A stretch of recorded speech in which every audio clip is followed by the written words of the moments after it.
This meeting is being Good. All right. Welcome everyone to our fourth Parking Advisory Committee meeting. I am Julia Gustafson, the chair of this committee and the rep for property owner. It is 4:28. We did have, and so we're starting this meeting at 4:28. We had some confusion. Our agenda said we would start at 4, but our calendar was still at 4:30. We'll make sure that future meetings start at 4. Moving forward. So let's do quick introduction of committee members first. Seth, why don't you start? Seth Brandenburger, Business Improvement District Representative. Joan Taylor, residential.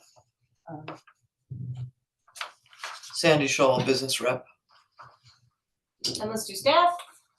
David Compke, Transportation Director. And then we'll do guests here today.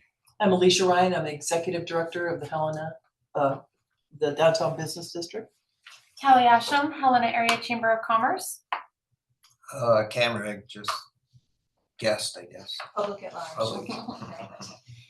And it doesn't look like Christopher No one else is online. is on. Okay, I'm gonna jump off because I just was on it so that I could see him.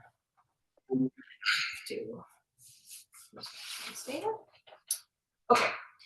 So we have a quorum with 4 of us. So I'm gonna start, we did roll call with introductions. We're gonna start with our meeting minutes. So we have 3 meeting minutes here to approve from the last 3 meetings. Would committee members like to approve them as a slate, or do you want to do them individually?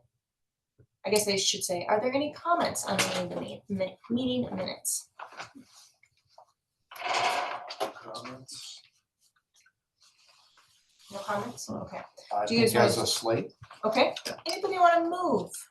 I'll make a motion to accept the meeting minutes from September 12th, October 10th, and November 14th. I'll second that. Seth moved, Sandy seconded. And any discussion on the minutes? I don't think it really, I don't know, but just in case, any public comment on our minutes before we vote to approve them? Awesome. They were a thrilling read, I know. All right, hearing no more discussion or comment, or public comment, let's vote. And I'm supposed to do a roll call vote anytime we vote. So Sandy, what do you vote to approve the minutes? Aye. Okay, Joan? Aye. Seth? Aye. And myself, aye. All right, minutes are approved from the last 3 meetings. Okay. Let's move on to updates from city staff. David, that's you. Sure. Yeah, no problem. Okay, the software update, they canceled our meeting that we were supposed to have yesterday so that we could see where they were. But that's gonna be tomorrow morning. So far as we know, we're still scheduled for January 2nd rollout date for the whole new permitting and the whole new software rollout.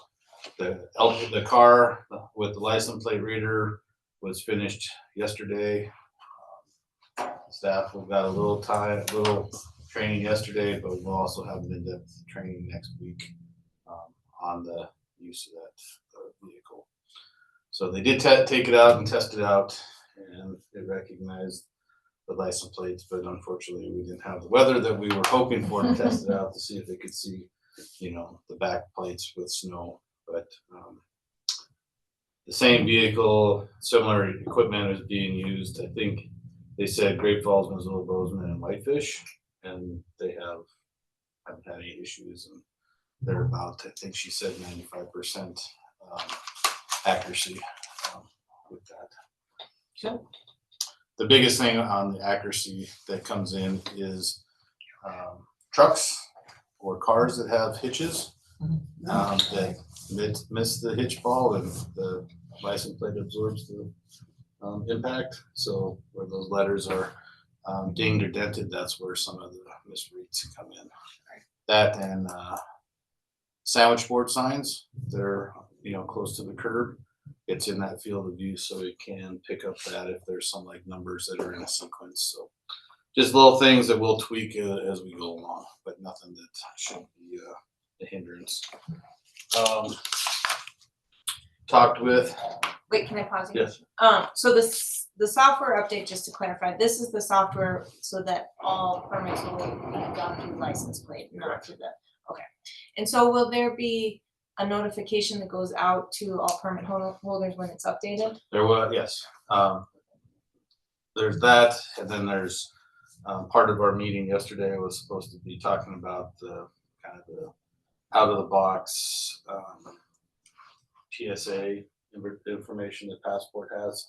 So that's, we're hoping to get that tomorrow, so we can work with Callie and our PIO to just start splashing that out and getting that out to everybody.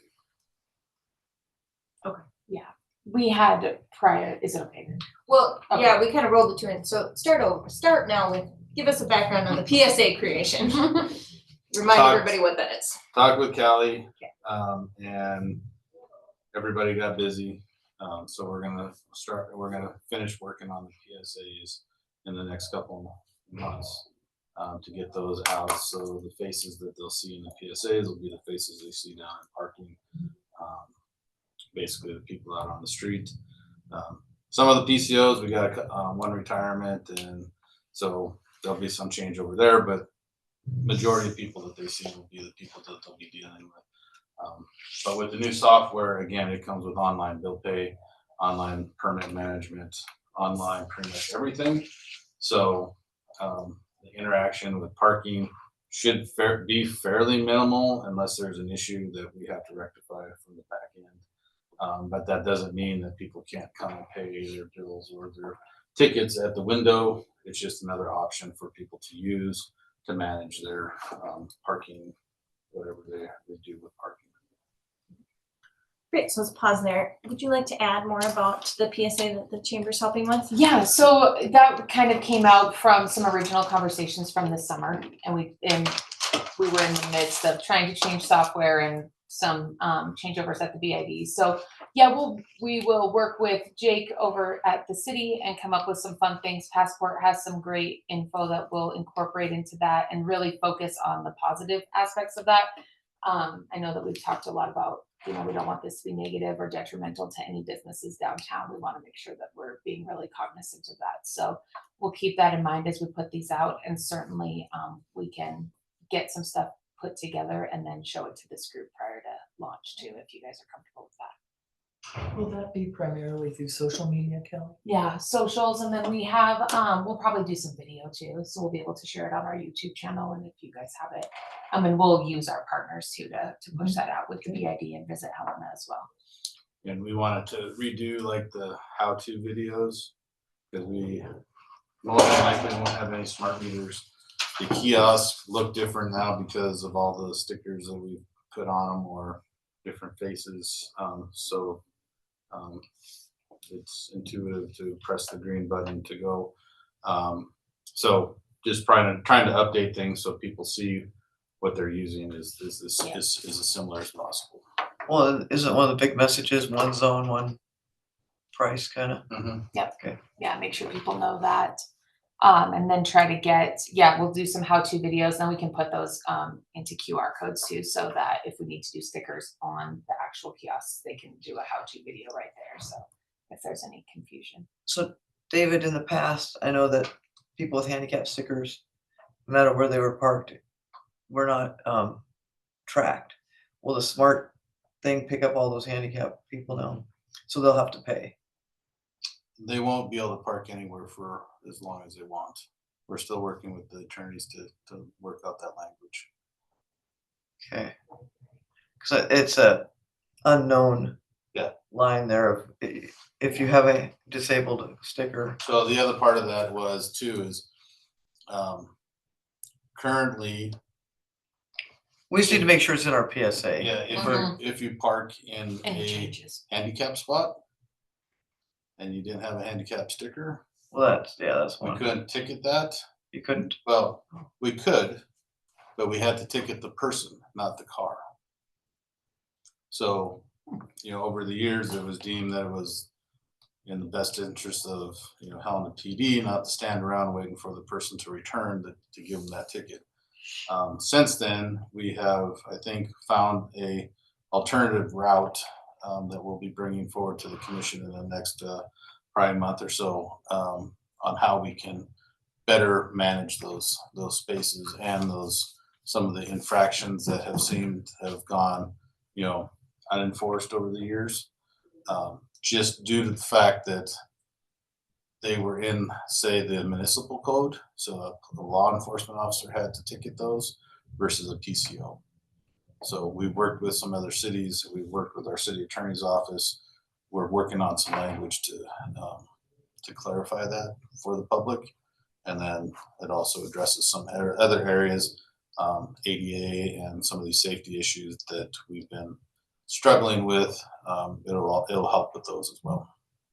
So they won't get any special favors or non-payment like they do now? Well, that's, I mean, that's what your goal is, right? I mean, I'm just trying to get clarified. I wouldn't say that. I said we're working on clarifying what all that language looks like.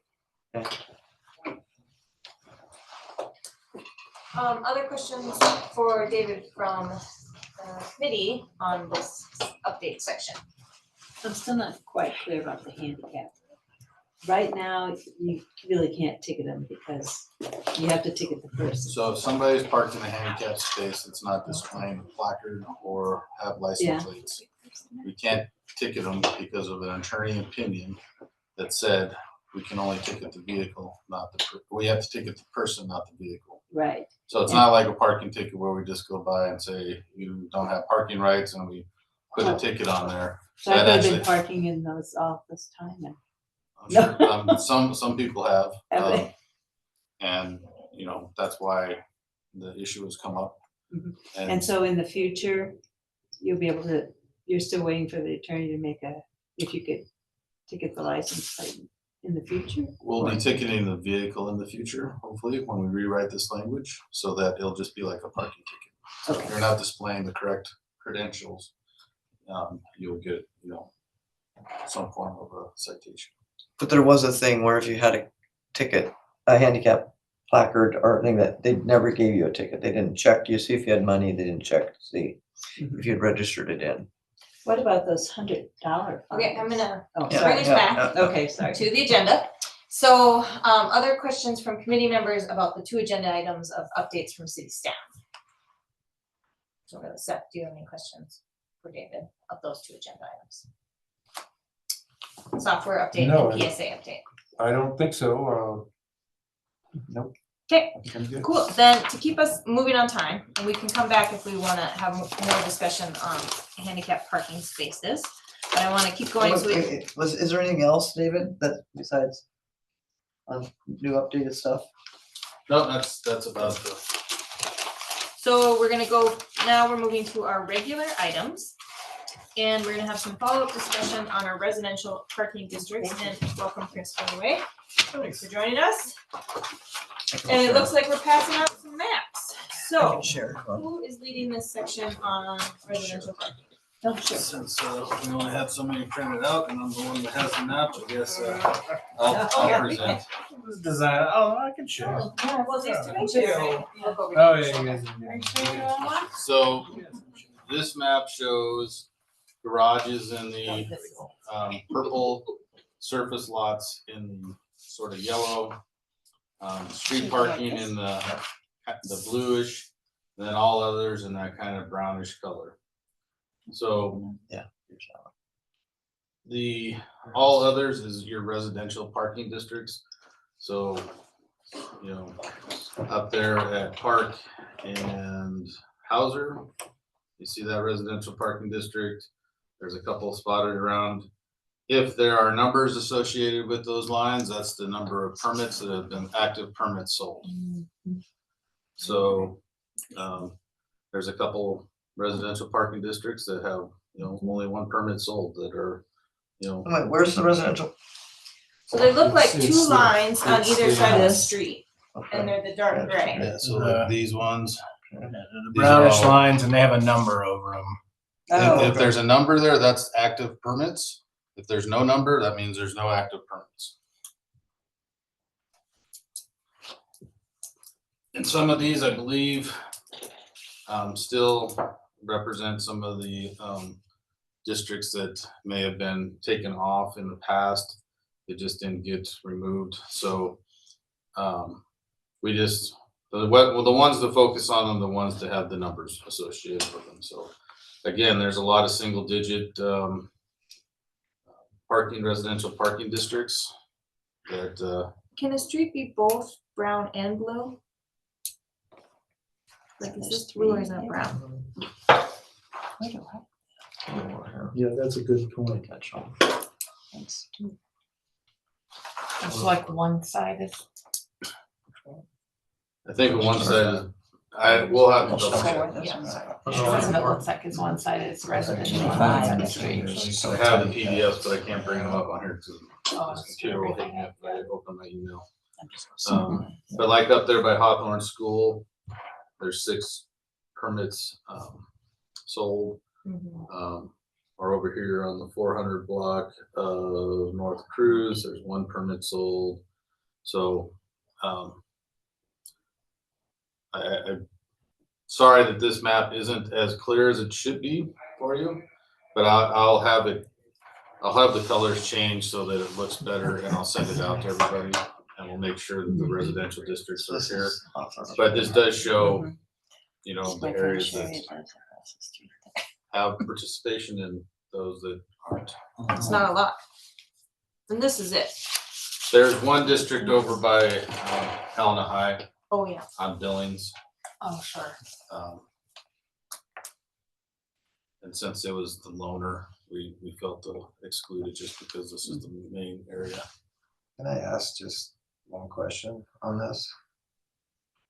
Do you have,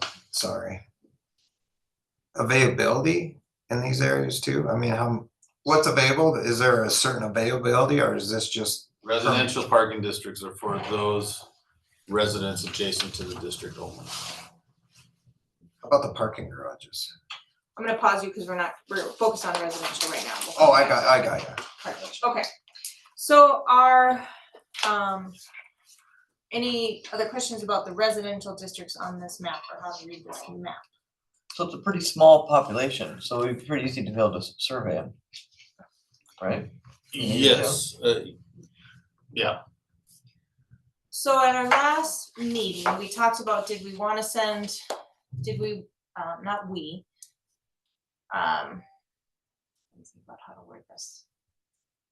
Do we want to make a recommendation that transportation staff opens a specific public comment survey on the Be Heard Helena website to get feedback on the residential parking permits? That's what we talked about. So we're following up on that. So I'm asking committee members their thoughts on a survey and what we would want to find out and what would be possible action that we would recommend to be taken. Or is this, Well, go ahead, you're the residential. right, but I was giving other people a chance. I would personally like to have additional information to make some decisions. Once I see how really few there are, particularly in like the residential areas surrounding. And I'd like to know if people are, I guess we wouldn't know if they're not buying them. We wouldn't know. So They one of the are, right? problems that we have with these is our old system didn't distinguish between guest and resident permits. So Right.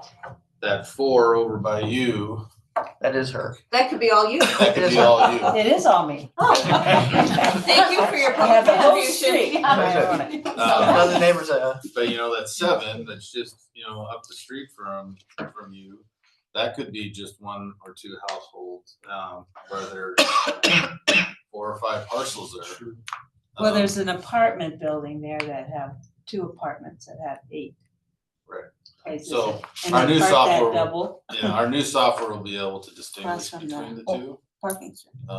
That's, some of the limitations to our old software that it just, What is the value of residential parking? I mean, I think that's maybe, is there a need, is there a value? $30 a year per resident. and Right, but I mean, but $10. Joan's been paying for them, but obviously none of the neighbors have. She's gotten only 3 tickets that have been given there. I guess I look at this and say, is it a good thing to have residential parking permits? Is So, that what we need to look at more as a bigger picture of, and then work harder to get these people to engage and buy them, or is it just? I think we need to ask them if it's beneficial to them. What's the purpose? Yeah. I mean, Yeah. I think about if I live up across from the Civic Center. I mean, I do live, but if you go west across Benton, I think there's some up in there that you had said because of the business that had been The there. Blue Cross before, Blue Cross Shield. Blue Shield, yeah. so Yes. back in, I think it was 14, the city did an audit and there was similar where there was a lot of the parking districts that weren't participating at the level that the code, I think it's 50% requires. And so a letter was sent out. People had a chance to, say yay or nay. And there was quite a few districts that either didn't get back or just said it's not worth their while anymore. Mhm. But to your point, I think one of the questions, if we were to do this, would be, A, what are your expectations? Because typically these residential districts are being enforced Monday through Friday, 8 to 5, because that's normal business hours. In your case, you have weekend events and night events that enforcement isn't happening, and partially of that is just paying the overtime to a PCO to go out there, and then it doesn't solve your immediate problem. If you have people parking in front of your home, we can ticket them, but that doesn't mean they're gonna move until after they come out of the event. Well, and if it's not being enforced, and my question really is, that's a public street. That's a public, it's not my parking area. And in other residential, He loves you. well, it doesn't make me happy. It probably well, anyway, I mean, people could get exclusive use of the right of way, and that's an exclusive right of way use permit. And that has a cost associated with it, but then that space or spaces can be signed, private parking, blah, blah, blah, towaway zone, because technically it's your right of way that you have exclusive use over. I agree with you. It's public right of way, and these residential permits had their place, I think, back in, Blue Cross Blue Shield was impacting the residential areas. I still think that they probably have some value around some of the schools that were built, back in the day when parking wasn't considered as much, like Hawthorne, Helena High, Central. I think there's some usefulness of them. But if you were to ask me, looking around to other places that have these residential parking permits, they're a lot more expensive because usually they're, depending on the expectations. And so I think with this survey, what could happen is, say in your case, if, not to put words in your mouth, but if you were to say, hey, I would love to have after hours enforcement and I'd be willing to pay more for that. Well, what is that? And then we could work that into our budget because we know that we're getting paid for that. But and we would know how many events, say, the Civic Center is having or farmers market or whatever. So that's where, it's just being able to pay for the staff time within the budget. Whereas I think some of this, because it was so localized around a couple areas in the downtown, and it was typically Monday through Friday, 8 to 5, normal business hours. That's why I can't remember how you put it last time. The parking district signs were there to discourage parking, not to. A deterrent. Yeah, deterrent, not to, so I think there's some ways that we can form the survey, and then have a discussion of what residential parking should look like or shouldn't look like, or evolve or Well, revise. these small numbers, it's hardly probably even breaking even, is it? By the time you send a Well, it's- PCO it's- there? Oh, It's not, yeah. What? It's not even close. Right, so I mean, I guess the question is this of any value? I mean, if it's already losing money and most of the residents aren't buying, you know, is it of value? I think it is to the To the people residents. that Okay, live. well, that's my question is to ask. I mean, we need to ask if the. Okay, yep, Seth, now, please. Here's what I think.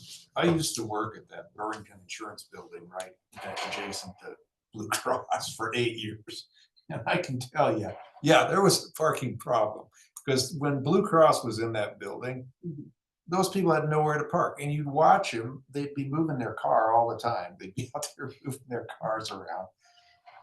But that's changed, obviously, with Blue Cross moving out towards East Helena, and that's changed. And I think the survey will indicate that. I think most of the deterrent is actually signs, and I haven't been into these areas to see what the signs say.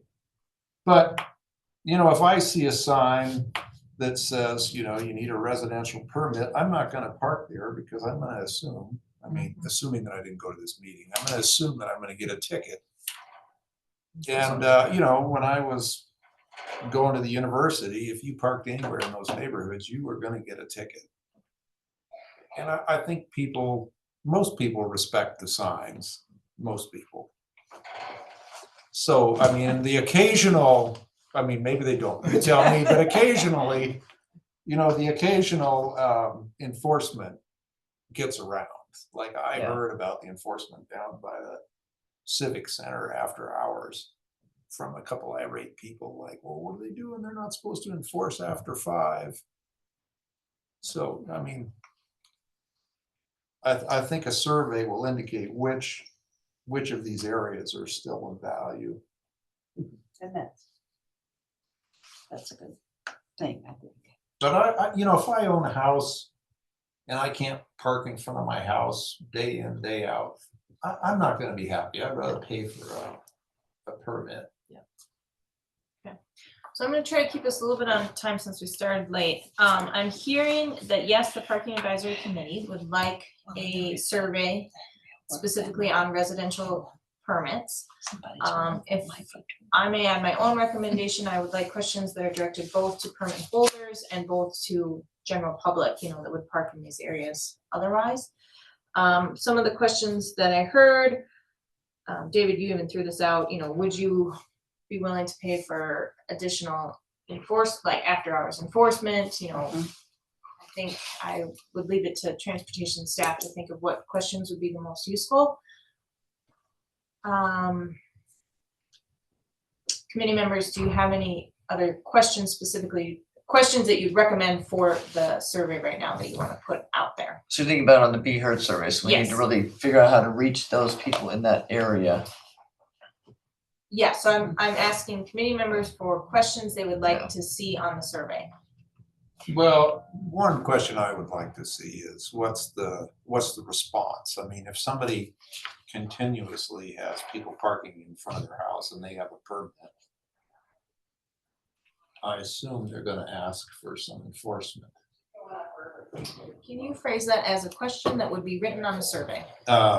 Well, Tender what's plain your, Jeopardy. Yeah, because I was not following what you were saying. what I'm saying is the problem areas are gonna, I would think that in the real problem areas, the city would hear from the permit holders. And so my question would be, what is your experience with parking enforcement? And have you contacted parking enforcement? Has there been a time when you felt it necessary to contact parking enforcement? Did you follow that? David? Are you taking notes? Yeah, we'll put something on to paper, that and I think what we'll do is we'll send it out prior to the next meeting, and then we can kind of talk about the questions, just so we have it Let's do that. a little bit. So at our next meeting, staff will have suggested questions that we could look at one more time, and that would mean the survey would open after that meeting in January. And I think that's fine, because this is not super time sensitive. Could I just Joan, yeah, please add add more. this, Joan? If you could ask the question of, I mean, I guess, are you only sending these to the current permit holders, or will it be, It'll be on the Be Heard Helena, oh, so it could and be, so it'll be So- general public, but what we have found, there is a certain number of people that comment on everything. And, Super but, users, perhaps? yes, power users, but there, I think, unless it really affects that person, the majority of the people that are responding to that Be Heard is gonna be probably permit holders. But what we'll do is, we'll make sure to notify them that there's a survey gonna be out there. And that they can, it falls in line pretty well, because as we go live with the new software, the communication is, via email and through that permit portal. So we will be able to, correspond a little bit better than we have in the past versus, dialing up everybody or trying to figure out, so.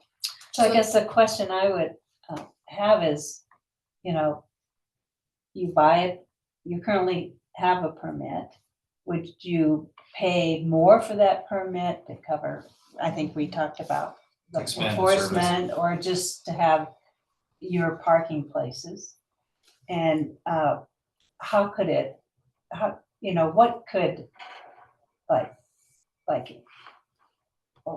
make you feel better about this permit? Or do you really need a permit? Do you even want to have a residential parking? There's So like we'll four have to have- questions in there, I think. Yeah, we'll have to have the requirements of a parking district, because Mhm. one of them, I think what we'll get is, yes, might be some respondents say, yeah, I want a residential parking permit in front of my house, but one of the requirements is that there's a new impact. It has to be a reason, yeah. So you can't just go out and ask for a permit. There has to be a recent impact that is impacting the parking. So the easiest one is the school district went out and built a new school, and now you're impacting the residents around that school. That would be a viable application. If you just want more parking because there's too many people, in your area, that's not a criteria to get a residential parking permit. So is this survey just for residents, or do we have another question It on will there? be for everyone. Yeah, but I mean, should there be a question of, are you a resident? Or do you park in the resident spot? I mean, that would be another population. Are you a current resident permit holder? Well, also, Yeah, I guess that's, are you in that, are you a resident of that area? So I'm gonna wrap this discussion up now. I don't think we need to take a vote, since we're gonna look at this again next month, but because we have public comment on the agenda at this period related to residential permit holders, any public comment or questions from the public about residential parking permits? This side of the table. Great. All right, let's move on to regular item B, new kiosk locations. So we're following, this is another follow-up item. Is this gonna be David or Chris? Well, Chris can jump in on this because he was in, but let me put it up on the screen here. Okay, great. So, Always volunteer. I know, just jump on in. So you were Army, if you were Navy, I was never gonna volunteer, so. Where we go? If I can get the mouse over.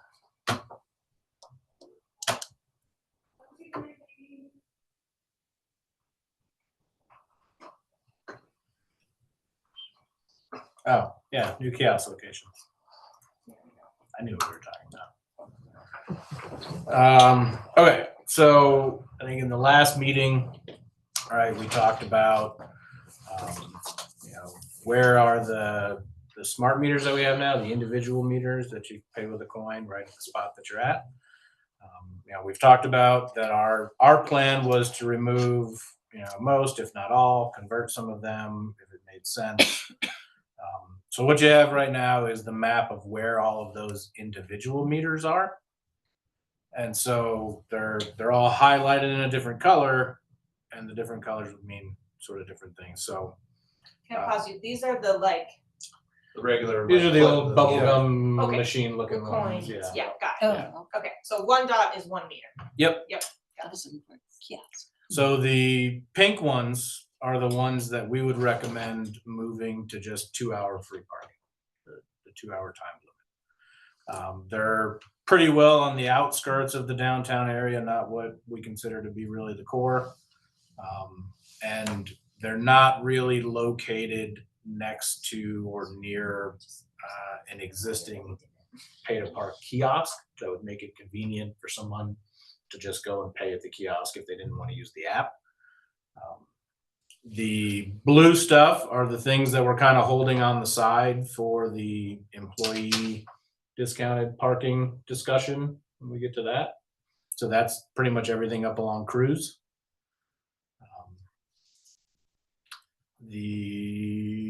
Sorry, can you slow down a little bit just Yeah. because this map is a little hard for me to see? So the pink, that is mostly Benton and Neal. Can you just point to what? Yeah, So this is So- Placer, That's Placer. That's Okay. Placer, Lawrence, Benton slash Park, and Yeah. Lawrence. and Okay, then 6th. And then, yeah. okay. So that's, if you think of where the chamber building is, the stuff down there is right across the street and sort of surrounding the brewery. These darker red here, which from back there look about the same color as here. Those are signed. These are signed 2-hour, 1-hour parking, so we changed it to a little just different, so. And then obviously the blue. What are the orange? The orange are meters being converted to pay to park. And those are the spots that they're either on the other side of the street has pay to park, and for whatever reason, we didn't make those ones pay to park also. Okay. But there's a kiosk or there's already pay to park spots in that same general area. All right, I'm gonna repeat everything you said. Pink, you're saying 2-hour. Orange is going back to pay to park with the Passport app. Mhm. Blue, we haven't talked about yet. And red is currently 2-hour and will stay 2-hour. It's signed either 2-hour or 1-hour. Oh, okay. It's free. It's sign. free signed parking.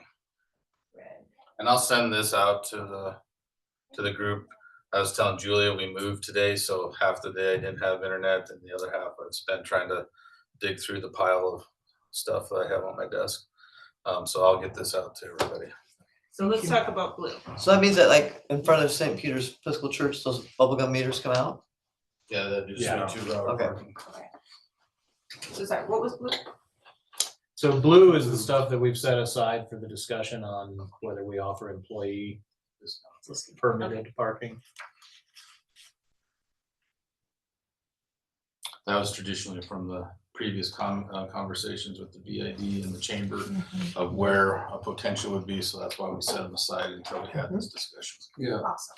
So how many, I mean, we can count the dots, but about how many spaces is that in the blue zone? That's It's a good question. I didn't think about that before the meeting, but Okay. I would say it's probably somewhere in the range of 70, 75. I will not be counting the dots. That's a lot, really. Okay. So there's about 175 meters total, I believe, that we Okay. have. So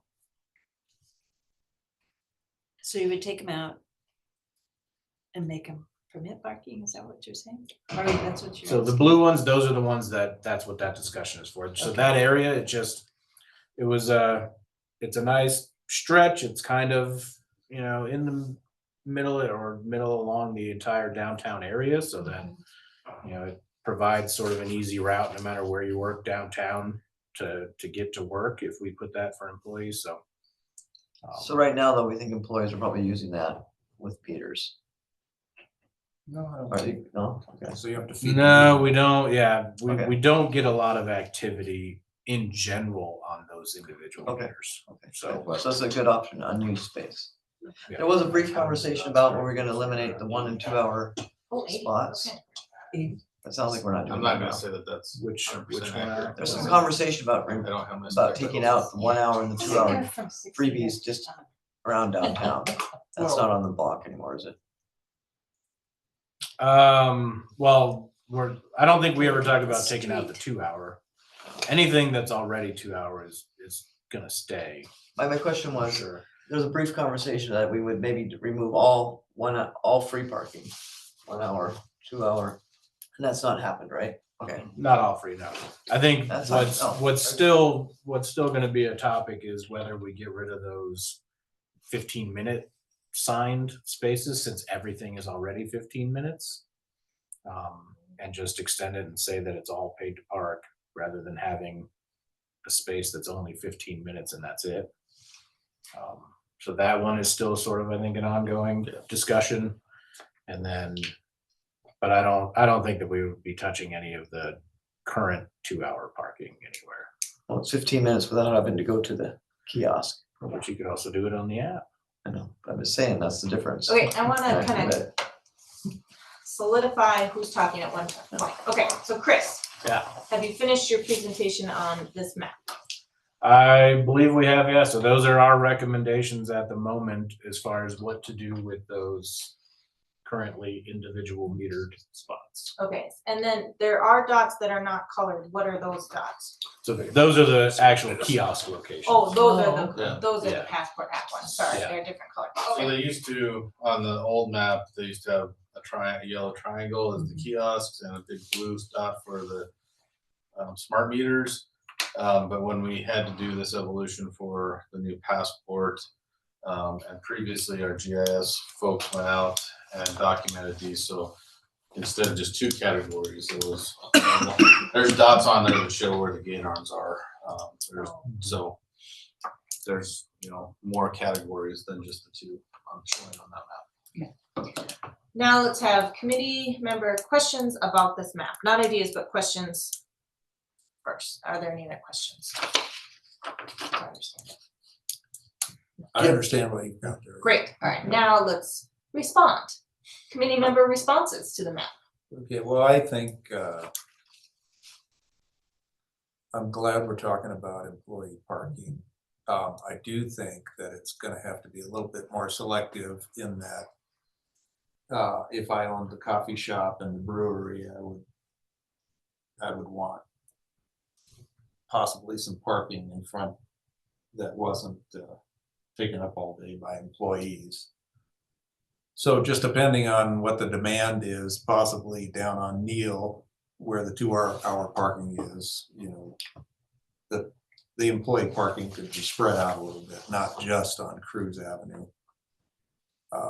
And that's just due to the fact that some of these businesses are gonna not want possibly all those spaces taken up in front of their business all day. But I think this is a great, I'm glad we're talking about employee parking. It seems to be the big issue. Joan, Well, Sure. I'm curious who's parking there now, because from Lawrence to Sixth, there seems to be quite a bit of people parked there whenever I go. Like by the brewery and across the street. Sure. So, yeah, some of Like- that is a brewery, some of that is school, parking, people parking from the school. Oh, that, okay. The school used to buy our permits on 7th there where we had permit parking, Mhm. and they chose to negotiate a deal with the church to park in one of their parking lots during the day. But that's not to say that other school parking is not happening down on in that area. We put the 2 hour parking there at the corner of 6th and Cruz there to basically accommodate the brewery there. So lunchtime and stuff like that, there would be that. But, we don't, as far as the employee parking, we just put that up there as a discussion purposes. We can go other places, we can do other things, just with the realization that we still have to meet our budgetary requirements, and if we reduce something there, something else has to increase. Do you have enough kiosks to be able to handle that? That would be permit parking. none of this would be kiosks, this would all Okay. be sign Okay. changes. And then our LPR as it goes by would just verify if they had a permit there or not in that area. And if they don't, then they would get a ticket, and if they did, then the car would just drive on by. Cool. So the cost to the city for these changes is obviously the removal of the meters, and then the enforcement costs for the 2 hour, but then the revenue and the enforcement costs for the possible permit parking. But the revenue would be fees or tickets for overstaying 2 hour, and then the permit revenue for new permit zones. But there is some overlap because there is already some permit parking on some of these streets. Yeah, farther down, basically south of Broadway, there's a lot of permit parking there. South of business- Broadway on Cruise. Yeah, the business is down below there. That's a pretty heavy used, we have that parking lot. I can never remember the parking lot number. That's just, you know, on the other side of the windbag. Yeah, Oh, yeah. that was a busy on parking this lot. map it says 23, but I know that's the number of permits. Yeah, that's always full. Number one, parking lot number one is always full, and then everything on Cruise right above it is sold as permit parking because that's kind of our overflow. So that section of Cruise is not basically on the table for, Right. just because of the heavy demand down by those businesses. So it looks like part of Cruise up here, and then it does look, I mean, Neil looks pretty wide open as far as if that's all going to 2 hour free, maybe that could be sold as. Well, Neil right now is 2 hour. But I mean, it might be a good spot. If it was gonna be 2 hour free, it'd be a good spot to sell a permit for the whole day for employees. Yeah, I mean, we could, some of these areas that you see that we're proposing 2 hour free could theoretically be employee parking as well. If you're going to make that sort of recommendation, we'd ask that it's like a block, because the car has to distinguish between the two, and that's done by geofencing, so we have to send them a map, and so we couldn't go like 15-minute, 1 hour, 50, you know, Yeah. because it just Yeah. is, it's difficult for the car to make that transition. Yeah. So long runs of 2 hour, or long runs of permit, or whatever is preferable if we That could. makes sense. I see. So I'm hearing recommendations that we like this. Seth had mentioned some 2 hour spots though in front of businesses, right, like in front of their doors. I would echo that, on the blue side, which there aren't that many businesses. It's really, There's really Montego Coffee and North Ascension. yeah, I guess, oh, and then you guys have a parking lot, okay. So then if we added if you made some of the pink blue, then that's where we would also want some too in front of, like Cheddar's or in that dentist office maybe, if I have my orientation right, on Fuller. Yeah. Cause isn't that's, Well, so Cheddar's It's is already paid for. gonna be paid apart. am I off by a street? I think I am. Oh, it's all park. Yeah, that's. Oh, it's all park. Okay, so really it's, Oh, okay, I was looking at that wrong. yeah, too. I was, Yeah, last chance is the blank area. between Yeah, the yeah, colors. okay. yeah, okay, so Yeah. really it's only That is part, yeah, okay. Montego. So this and- is last chance, Okay.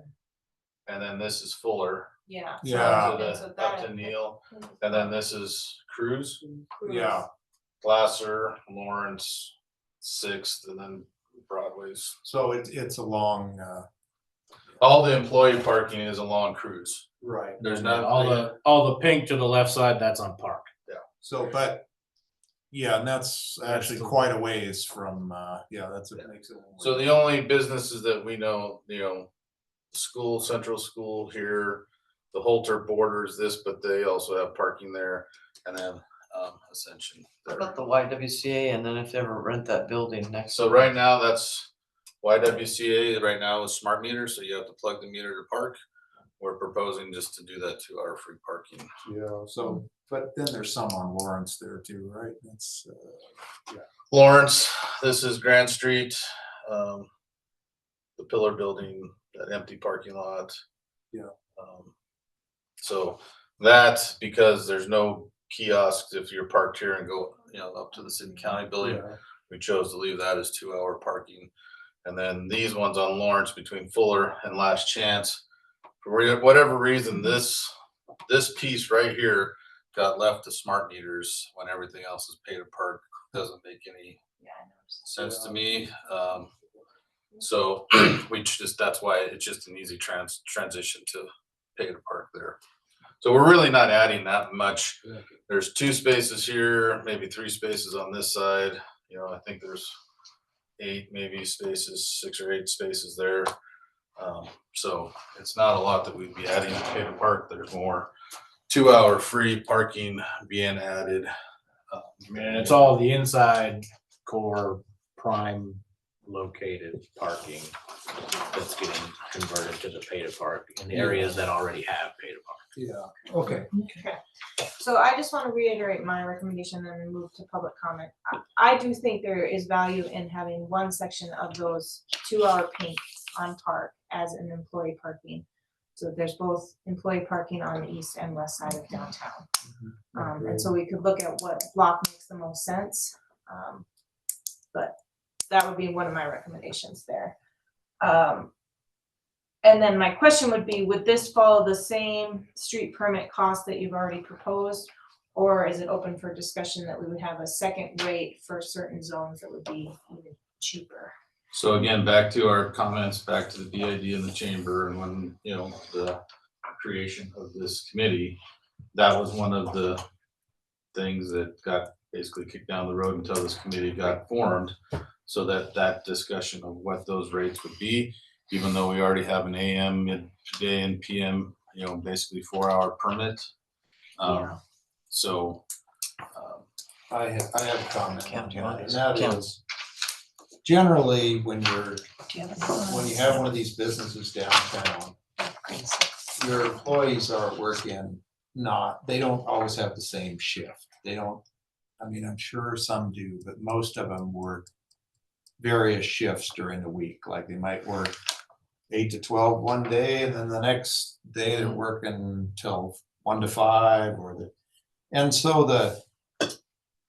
the $30 permits in that case are probably not working for most employees downtown. So this is the old system. Yeah, The new system would basically give you 4 hours of parking. 4 hours of parking in And one then place for 30. As the LPR went by, it would log you in because you have a permit.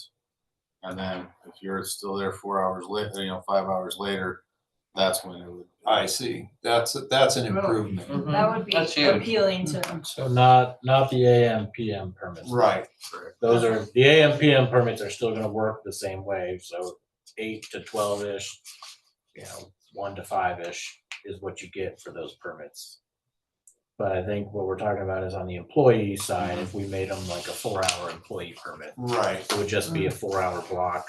When you Yeah. first get clocked, you got 4 hours from that time on. Yeah. So then the question is, the question is the cost for employees. I assume that my thoughts on this were that somebody would have to prove that they were an employee downtown by bringing like a pay stub to the parking office. In that case, they would be given a discounted parking permit, either 4-hour or full day. And the discount would mean they would have to park in the designated employee area.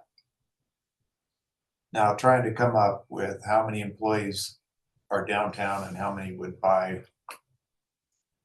permits and how much that would cost is kind of the So there's a tricky factor there. There's a few other factors that need to be considered, because if you open this up to every employee, then every employee can go park in, we'll just say the blue and the along Benton there, instead of parking, someplace else.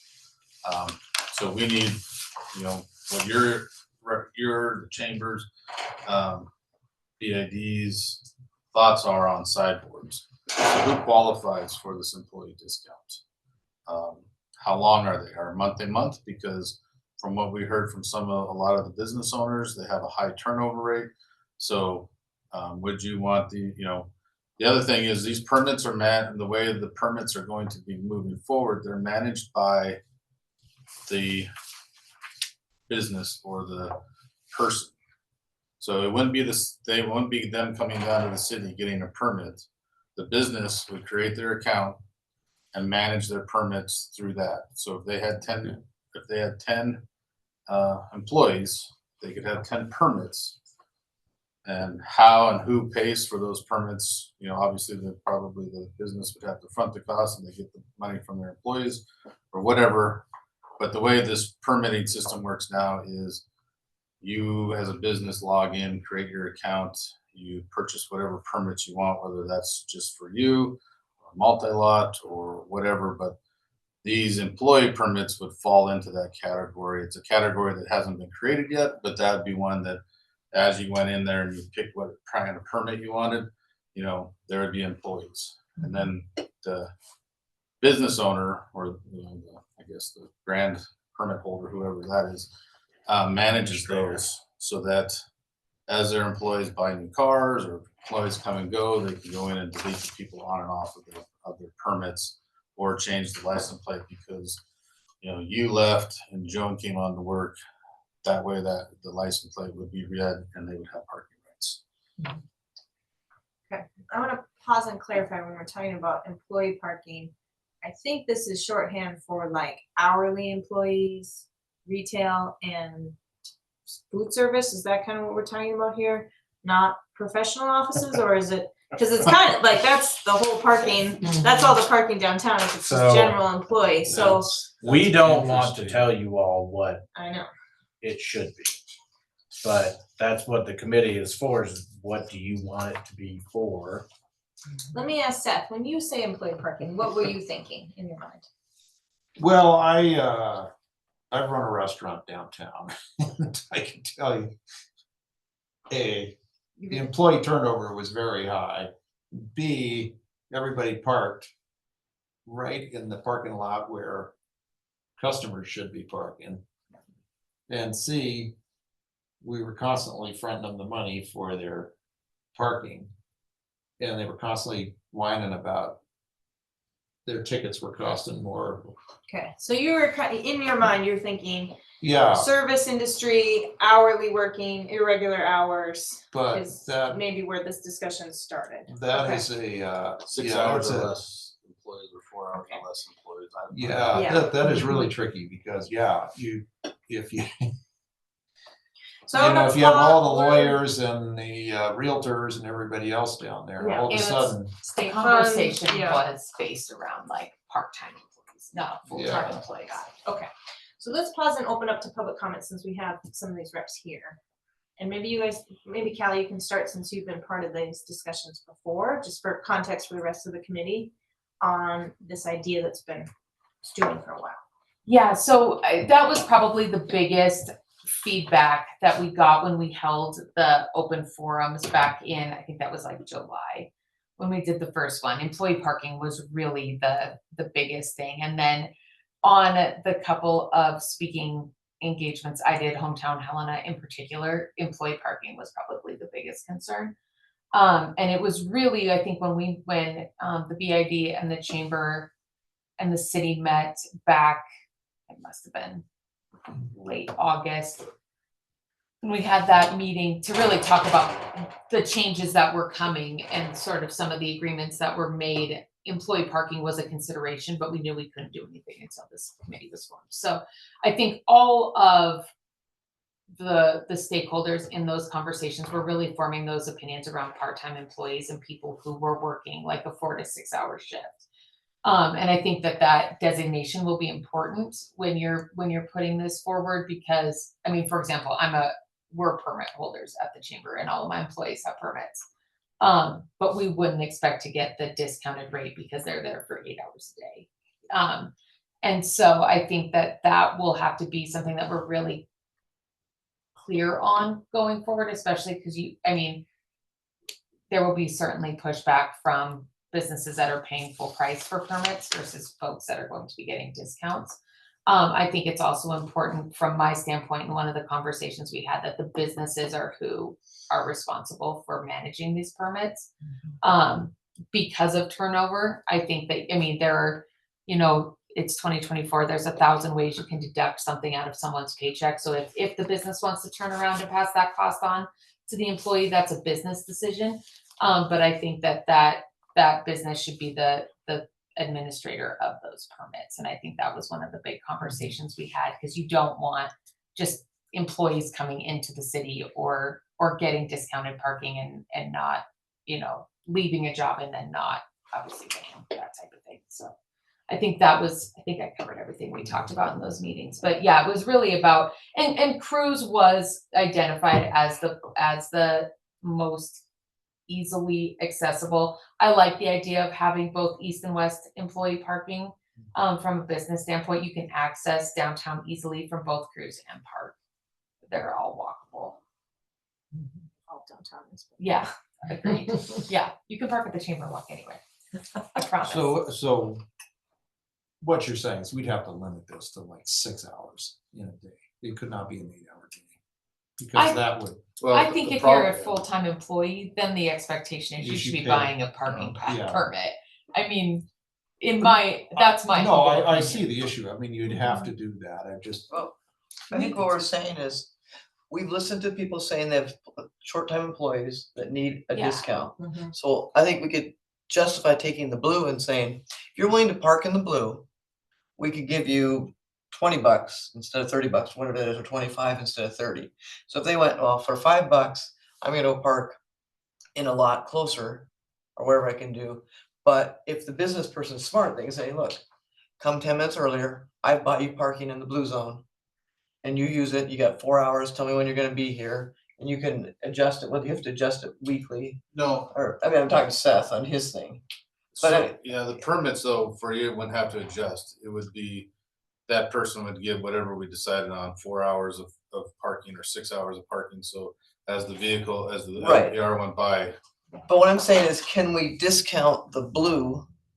So it's a little different than me just parking in the 6th Street garage, yeah, so that the owners can say, hey, there is some designated parking for employees that work downtown. And you have to walk a little bit. You know, you don't get to have great parking at a discount just because you only work 4 hours a day. Right, and So, yeah, so we're saying, yeah, we can get you that. And then if the business decides they don't want their people walking that far, or that person doesn't want, then that's an internal business thing. right. And they get on the but app. it's a business decision. And I think it's a great educational opportunity to really say, like, you don't want your employees parking in lots where your customers could park. Like, this is an opportunity for you to increase revenue, because there's opportunities now for folks to get closer to your business. And that's some of the feedback we get from customers who are like, I don't want to walk, you know, but as employees, you know, we walk, you know, that's part of doing business. Or we downtown. pay more if we Yeah. don't wanna walk. Or if you don't want to, yeah. The short time that I have been at the BID, it's, the feedback I've gotten is cheaper employee Mhm. parking. And from the people that I've talked to that have given me their feedback, it's hourly 4 to 6 hour employees that I think would benefit. And you're right, Callie, this would be a perfect opportunity to show them, we heard you, we did this, and you know, let's keep the business parking open for customers. You've got a place to go. It's a little bit cheaper. It's a great idea. Seth, could I ask how many days a week typically does, you know, a part-time employee work? You know. Monday through Friday, when during enforcement times. Some of them are working 6 days a week. Yeah, I think, I'm just trying to show that when We we have get, employees that work one shift a week yeah, at the distillery, you know, so it's, and the same for the breweries. They I was have- just trying to, when we go out to this, to show, you know, if you're parking there 5 days a week for a month, that's 20 days. You're basically paying a buck and some change for parking a day. Yeah, I like that. Yeah, that's Yeah. great. Yeah. I mean, right now, they're only paying, you know, buck and a half. But Seth could buy a full permit and put 3 employees on it if he spent his little time figuring out who that Well, was. you can't, cause it's, No, you can. You Yeah. can you could buy one permit and have 3 different employees on that permit. With a license. But License, yeah. if 2 employees come to work at the same time, And the the car first drives employee by. goes by and say, okay, you have parking rights. The second one Okay. goes by, It's a ticket. ticket. Yeah, Well, okay. and the first employee could be parking downtown doing other business and get read by the meter and kick the other employee out. They would have to park in a different zone during that day? It would know by the zone. Yeah, if they're not in the right place for the permit that they have, then the system will default to whatever zone they're in. Default to pay. So if they're in a pay to park area or a timed area, Oh. just because they have the permit, it's not gonna make a difference if they're not in the permitted In the area. right But area. a business owner would have to work with their employees to say you cannot park, if they're sharing permits, like if there's multiple Right. license plates, not to park in that Or zone. not schedule them at the same time. I mean, Yeah, But that's the that's- difference. I mean, you Yeah, can take no, your, right. you can take one permit and put your Tuesday and your Thursday and your Friday person on that permit. Right. I know, but your Tuesday person could park on Friday in that zone, and then that would cause your Friday person. Well, you'll to get one ticket and then you'll learn No. how to manage. Anyways, Yeah, I'm getting yeah. us off, I'm doing Yeah. what I'm trying not to do, okay. But if you walk Let's, into. wait, committee yeah. members, we were open to the public at this point in the agenda. One thing that I could get you guys that might help for some data is we recently just expanded some of our Placer application. And we can run employees now, so it'll I don't know what judge. that is. Placer is a data system that we use that tracks folks Brother. via apps Oh, that's what on you insurance. mentioned. Yeah, and so we have some availability now. We can actually track employees in an area. So I could get you guys some numbers of how many employees are actually in the district at a time. and I That can would be send great. out. I'm scared of you now. I know, everyone should be. Big brother. So I wanted to Maybe. mention. I don't Tell my- have that. It's really not as cool as I Um, make it sound. Committee members, it is 5:35. We started a half an hour early. We were scheduled to end at 5:30. I'm just gonna take a pulse. Are we okay to continue with a couple more agenda items for committee and staff? I'm okay. All right, so we are in the public comment on this residential, or excuse me, these new locations. We're on B. We're on D. Employee. Yeah, we're on D. Yeah, we kind of skipped through. We skipped around. Cam, you've been sitting for quite a while. Do you have anything you would like to say right now? No, I like what you guys are talking about. I'd like to see, sounds like you guys have a lot of info, but I think if you guys did it, I don't know if you guys can do it, but got more info from the businesses, maybe just go survey them and say what would work best, 5-6 hours, which I think to me is very, cause I'm thinking about the hours. I mean, some of those stores open at 10, like Soul Sisters, Fire Tower opens at 7. Their hours are a little different. So 5-6 on both ends would cover both of their shifts probably. And it would work. And I just think I like what I'm hearing. I like it on both sides. I think it would really help. And I think it would be a very positive thing for them. And like you say, they'll learn to use it because it is going to help them keep employees and it's going to help put spots in front of their businesses. So I think it's a very positive thing to do. Okay, I am thinking that next agenda, we wanna follow up on the residential, and I think we're gonna wanna follow up on this at the next agenda too. What information would you like on this employee? I would like the map updated and maybe sent in advance so that we could respond with some numbers on there. And maybe a proposal that the committee could respond to.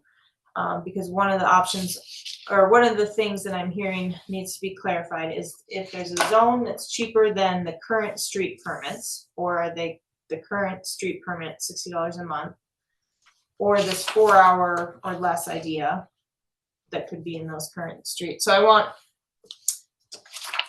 it We'll try to get you written some- out so we know what we're talking about, so we can respond. So like what makes sense for transportation that then we can respond to. Do you want our recommendation on the pricing of these employee permits? Is that what you're saying? I want Yes, I want something that we can respond to. So if your recommendation is that there's not an official or not a cheaper option, we can start there and we'll probably say we want a cheaper option. For employees. For, yeah, and I'm not loving the use of employees. I think we need to use the word part-time employees or something. If we're looking, I think I'm hearing that we want a discounted option that is not prime parking downtown, that is for part-time employees in the area. Because really, except for the small amount of or people that live in the Placer building, almost all these permit holders are employees in one Let us- regard. I have a little notion, but we'll ask tomorrow if we can do that. Maybe the employers that have these part-time employees could, submit to the BID or the chamber. And I don't want to say certified, but they could verify that they're a business like a restaurant or something that has these part-time positions. Because really, anybody could go out and create an account in our system and say, I want employee parking. Yeah. So Yeah. if we could maybe make a work. So I could, so they have to come into the office to get these permits anyway. So with the new software, you cannot sign yourself up for what's gonna be classified as a group permit, which is what these would be.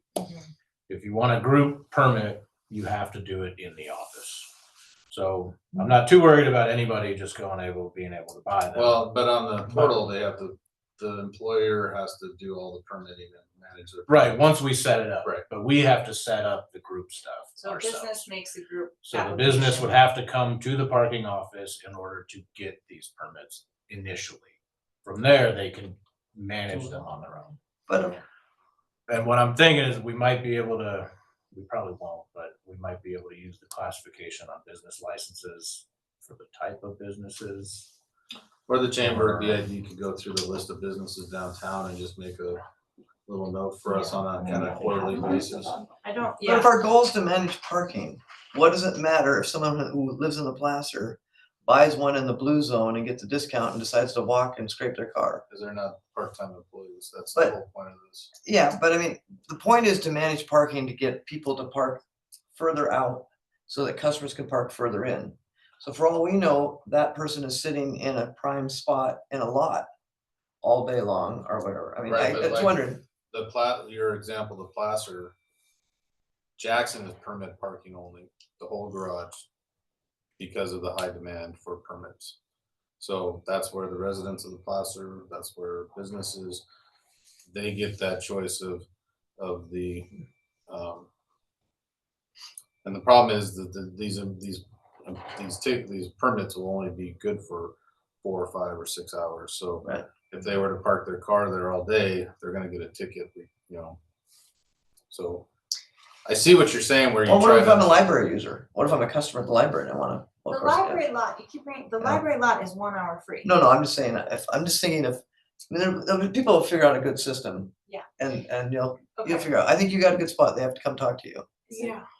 Is it worth surveying to see like what's the average hours people are scheduled? Yeah, so I'm hearing that we need more data and we need something to respond to in our next meeting. So, however that looks for, I'm sensitive to this committee not making directives, but asking for recommendation, or, I'm trying to figure out how we work together the most efficient way. so I guess I So would I ask, think, sorry. yeah, I guess I would ask if there was some sideboards that the committee can think about for the next meeting. yes, maybe we And can, then my one that I just thought of is how do we deal with, say, remote workers that come in, and work maybe 2 or 3 8-hour shifts, or only come in, are they gonna qualify in these business professional jobs or are the service oriented jobs? So that's. yeah. So in my initial instinct, looking at this and looking at the map, is that we take the type of employee out of the picture, and it's really that we have the fanciest level of parking for $95 a month. You get to park anywhere you want, whenever.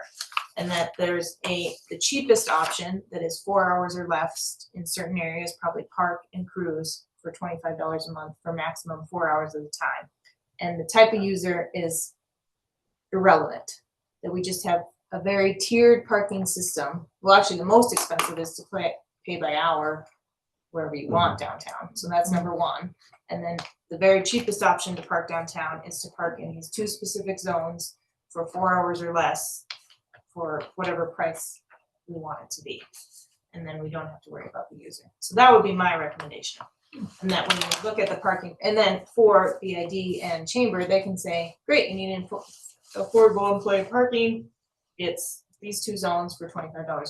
Yeah, I think that's. So it's not necessarily employee parking, it's just, this is a, It's the cheapest parking. Yeah. Right. yeah. so it's- For You that. have to do that. You Yeah. don't want to discriminate. No, and you don't wanna get into policing, No. you know. Well, and no, what's, you know- I worked an extra half hour. Well, if I work retail versus I work at a half-time in a lawyer's office, I don't wanna be, considered, I mean, Yeah, no, you Yeah. can't I discriminate. remember you guys shot me down when I had that idea, anyone could park in the blue zone, as long as they pay. The trick of all this is to try to figure out the numbers so that you guys don't go, parking budget doesn't. Well, and the other trick is for everybody to know that as the car goes by, it doesn't discriminate either. If you're in violation of your parking rights, you're gonna get a ticket. And the appeal process is gonna be a lot more limited than it has been in the past. There's gonna have to be a really good justification for why you got the ticket and why you shouldn't have to pay it. So we're hoping that the enforcement will help with the parking behavior and push people to the appropriate areas that they are gonna be parking. So, and I'll, to Seth's point, I don't see there being a big financial impact to us offering the discounted parking in the places that we've identified. Yeah. Because those meters don't make a lot of money right now. Right, Yeah. I think you'll make more money. It's, we may make more than what we make on the meters at the end of the day. The impact is gonna come from the people that leave their current permits at the full price and just buy these ones. So there may be some people that are working just those part-time things. Maybe they have 2 or 3 part-time jobs and this is just one of them. So they may have a full-time regular permit that they're now not gonna pay the $80 or whatever a month, and they're only gonna be paying the 25. That's gonna be the impact to us. And there's not a really good way for us to estimate that. Because you could oversell these. So we'll have to think about what the cap would be on Right. these zones. Yeah, and we have those too, in pretty much all of our lots, garages, the street permit, parking, all that stuff. We have maximum amount of number of permits available. And depending on the number of space, we've given it X percentage over that to oversell in there. And so we would do the same thing with these areas. There may be 100 spots available for this rate. And we may let the system sell, 115 or 120. But if they're only, that's where the time limit's gonna depend. Right. If they're 4-hour permits or less, then it's an 8-hour enforcement day. You could sell. We can be a 200. little more liberal with Yeah, the but if they all work overselling on for- these ones. Right, that's, Noon Yeah. to 4, so yeah. there- that's it's gonna- I think what we do is we'd have some training so that we look at some of the bigger purchasers of the permits and say, let us tell you how you can use it. You can use it to your advantage as a full or part or hybrid work or whatever. So let them know that they have a chance to adjust their things, and maybe if they're not spending a ton of money, but maybe they might spend more because they may be reimbursing people doing $1 on the street. And the other piece is, what about on Park across from the 6th Street Garage? Doesn't get much. Can we make that one of the blue zones? maybe we could, it's already permit parking, we just have to see how many permits we have sold there. Yeah. We have a lot of areas, to be perfectly honest with you, that are basically 100% sold, and you drive by and you're just like, Yeah.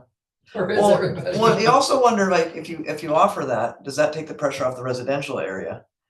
If I can park on Park, right across from your garage, on 6th Street Garage, and not be up in Benton, that's gonna take some pressure off. I mean, that street's empty these days.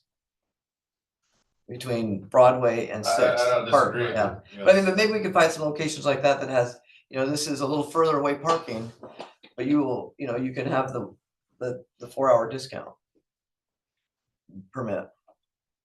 Yeah, we'll run some numbers and we'll see what we can. That would get those people out of other places.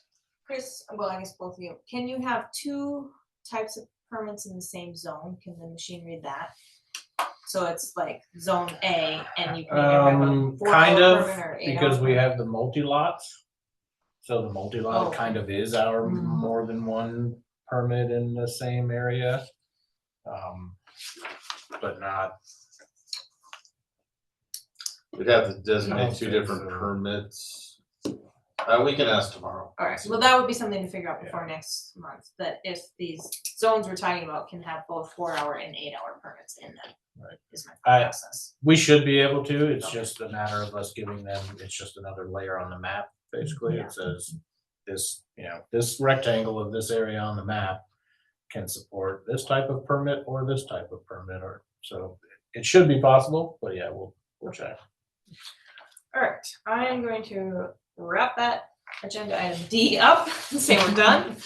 And we're gonna do our check-in on annual report recommendations. This is our standing item for things that we would want to officially bring to the commission.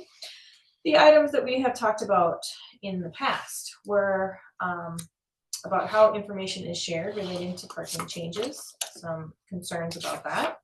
Residential parking zones, we've already talked about that. Our discussion last month kind of, I'll just finish here. Evaluate the kiosk locations, especially related to parking garages, and define and review type of parking users in relation to type of parking available, and then also tourism data and experience of tourists. So those are kind of vague statements, but things that this committee has brought up that we're thinking about in recommendations to the commission. Committee members, would you like to refine any of those now? And we'll bring them up again each meeting. And maybe we need to change the tone of them to be more recommendation based, not so much agenda item based. Committee members nod if you're following what I'm saying, because that was a little bit of word soup. Have we written those down? And I mean, I'd like to have those So sent out, and so we can refer to them each. You have them on your phone, but I don't. think I wrote actually them wrote down last time, and I wrote them down in preparation to this meeting, listening to the recording of this meeting. Mhm. I don't have the minutes in front of me right now to see. I don't think they're in the minutes kind of more vague than that. So to answer your question, yes, let's get them written down. Just so we have them every meeting. Yeah, until we're ready to vote on them. Right. Yes. I just wanted to bring up one thing. So we're getting into the budget process. Yep. So any Now's our time to get involved. fiscal recommendations, because you'll send them to the commission will send it back through the city manager to us. And then we'll have to present back to this committee and to the commission on our findings. Mhm. So, not to say that is gonna take a long time, but it will take some time. I would say last year we met with the commission on our budget like in April. Yeah. So I would say that we probably want you guys to be able to send any budgetary impact recommendations to the commission, like maybe February, Yeah, I'd say the February, at the latest, the March meeting. because otherwise we won't have enough time to get back on the agenda to talk to them about what our findings are for them to say, yeah, go ahead, or come up with options for this committee. So if we meet the second Thursday in February, can we vote on those then, and then it would go to the admin meeting the following week? that They would go, timing so work? the way they do is they go to the commission and the commission chooses to bring them up as a commission topic or to direct city staff. But would it be an admin? It would be an admin meeting. Not Well, necessarily. I'm just trying to think of the time if we need to do it in. It would because our prob- meetings fall in the middle of the month. it would probably be an admin meeting if they wanted to put it on the agenda. So it would be, yes, you would send it to them by February. They By would, February 1st is what I'm trying to clarify. oh, no, I think After in February. February. After is our fine. The February February meeting, meeting okay. is fine. Okay. So if you could vote on it at the February meeting of what you would like to recommend as far as, significant budgetary impacts, then that would be enough time for them to see the recommendation and decide if they wanted to direct the manager to direct us Okay. to talk about it in an official meeting. So if we vote on it in the middle of February, it should give you guys enough time, depending how, obviously we can't control how the commission works. Okay. So committee members, let's, I'm opening the floor to you committee members to refine your recommendations, state other recommendations, and I'll will get these typed up to be, so we can respond to them in our next agenda and add more. Can we have a breakout by hour with these lots per month? So we could I like when someone was saying, premium, it's $1.25 an hour or whatever. Okay. And I'm off there. So anyway, when you bring back, when you're doing the finances. I don't know. Okay, I'm I tracking could. now. Yeah, just so that we can sell it. So I mean, I think it was Julie who just said, we got the premium spot. That's this one. We got first, you can pay for $1 an hour on the street at the meters, or you can get a better deal at $95 a month if you're in this garage. And so we can kind of see, so we can teach our people Okay. the values of where they can park and the businesses. That might be easier just budget wise too for a business.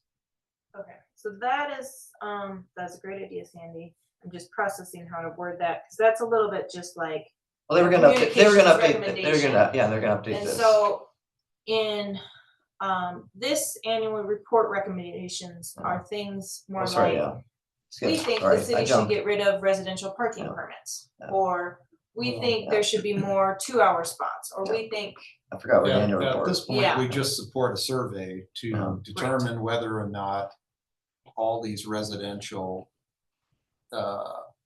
streets or districts are necessary. great, that's a great recommendation. And to reword it, we're supporting looking at the residential districts and getting for more information on, Exactly. okay.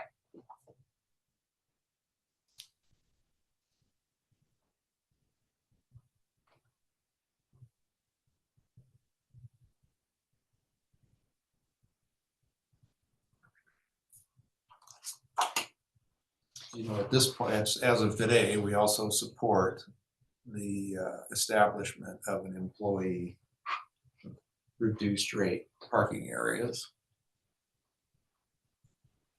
for part-time employees.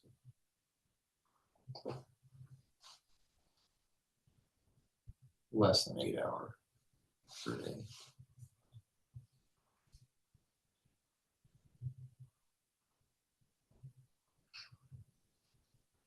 We're not referring to it as employee. We're just anymore. doing- Or just you're reduced right. rate. Reduced rate, we'll have the rate structure from premium to. Yeah. yeah. Reduced rate That's parking a good- area Yeah, in context for part-time employees, well, no, For we're not everybody. even, we're not even in, for everyone. Yeah, it's a In menu. response to, Yeah. there Yeah. you go, in response to the Yeah. request Yeah. for reduced rate employee parking.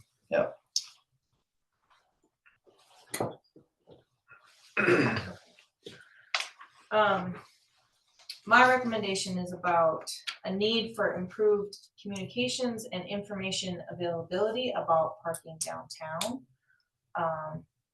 And I know I need to wordsmith that, and that's kind of what Sandy's getting at, and we've mentioned a couple times that it can be kind of confusing for users. And there's obviously, and I know a lot of this work is in progress, but that's an area I think that would alleviate a lot of pain, is some better, easier to understand information. And we're supporting the social media, chamber, EID. With two audiences, PSAs. we have customers that we're putting this message out to, and we also have employees that, we have users and livers or whatever, I don't know what. Does that make sense? And stakeholders, so yeah, so. So I think the two are getting mixed. One was the PSAs that we were doing with the chamber in conjunction with the DID, and the other one was getting the survey out to folks. I'm saying with the PSA stuff, we need to keep in mind, we have I don't want to go downtown because I have to pay for parking. And we also have the employees saying, I don't want to work downtown because I have to pay for parking. And this is we have two audiences. We have the employers, and the goal is to also make bigger spots for the customers. So we already have Yeah. a lot of those. No, I think you're doing, I'm just saying, as we're doing this, as we go through and we're making maps of what it costs to do that. Keep in mind, we have 2 customers. 2 audiences that we're trying to deal with. Maybe 3 if they're living, if the residents matter.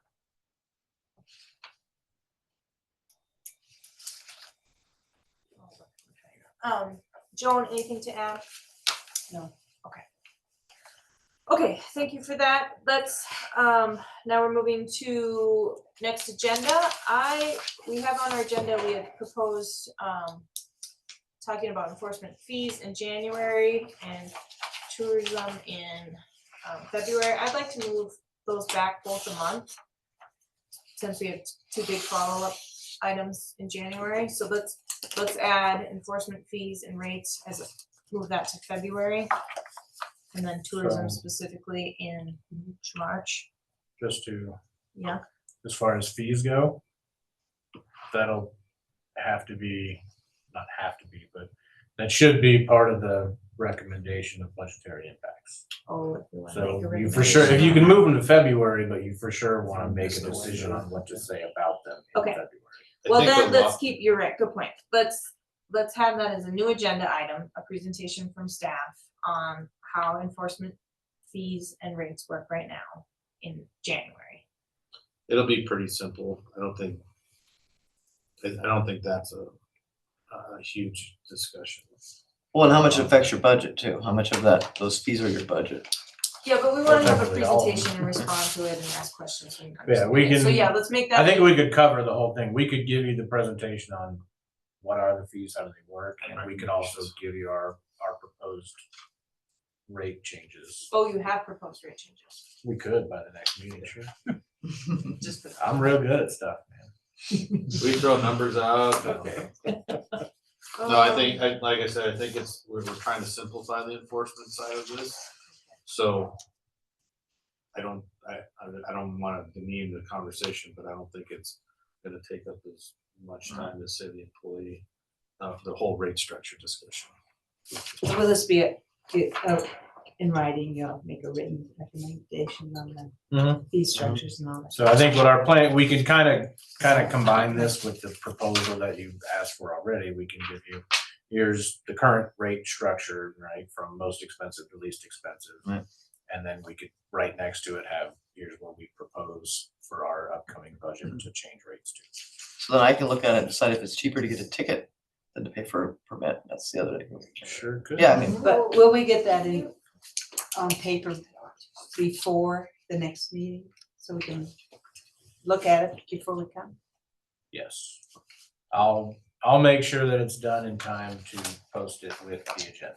It has to be Great. posted publicly, not just. Yeah. to us, but yeah. Oh, thank you. All right, so that's a lot for January, that we're gonna revisit residential parking survey, that staff is bringing a draft survey to us. We're gonna revisit this discounted parking area. So that will have an updated rate sheet, and then we're gonna talk about current fees and possible new fees. and is the chamber gonna help with that survey push, to push out the information? Happy to. That there's a survey cut. Once the survey is made, maybe use their push. Yeah, all right, so we're talking about future agenda items, so we'll keep tourism as agenda item in February. Are there any other big agenda items that we wanna look ahead to add to March, or areas of parking that we haven't talked about? Never mind, I'm not seeing anything jumping out right now. What do you 2 guys have coming up? Sorry, this is for committee Oh. members first, Oh, 'cause we're on that piece of the committee members, any? Okay. Then, now I'm gonna do a quick 6:02, we're gonna do any other public comment. And which then you could answer the question that Sandy asked, if you have things that you would like us to have on future agendas. What specifically tourism stuff do you guys want to know, and I'll run it? Just numbers, people coming and Visitor going, and stuff? and duration. Oh, got it. Well, the committee Just like wanted we to did talk about for- the tourist perspective when it comes to parking too, and tourists as parking users downtown. I've got lots of feedback. We should make Andrea come. I was gonna reach out to her and ask if she could come too, Yeah, but maybe you We'll could just, get it her and on I will her. just take Yeah. team it. Yeah, that's fine. I'll take care of that. Other public comment from our patient public? Cam. No. All right, I'm good. so, I think I decided we don't have to do a roll call vote, but our next meeting will be